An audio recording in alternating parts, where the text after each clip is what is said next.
covenant with that guy around, so we volunteered to clean the garden tomb. In the back part of it, there was about 100 years worth of garbage and one thing and another that had just been thrown back there over the years.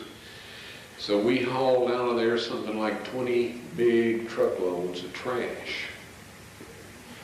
And it was hot that September, blistering hot.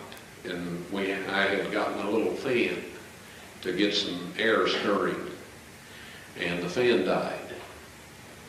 Well, added on the rest of my miseries, that was almost too much. You know, you remember the story of Jonah and his gourd vine?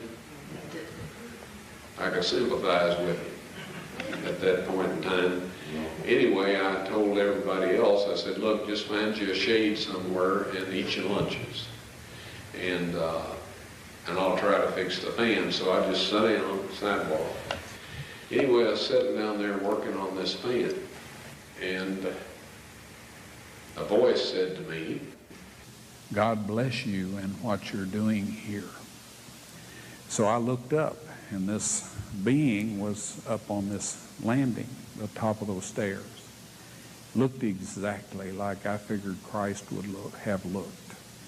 And the outfit that he had on was not exactly like the Muslims wear today, but it was closer to that than it was anything else I had seen.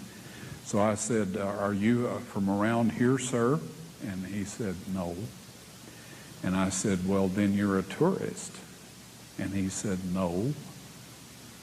And I thought, well, he doesn't want to talk with me. Obviously, I didn't know what else to say. And then he said, I'm on my way from South Africa to the New Jerusalem. well, that certainly eliminated a whole lot of possibilities there. Immediately that proved that he was a heavenly being. And I just sat there, didn't say anything, and he just continued to look at me. He said, God bless you.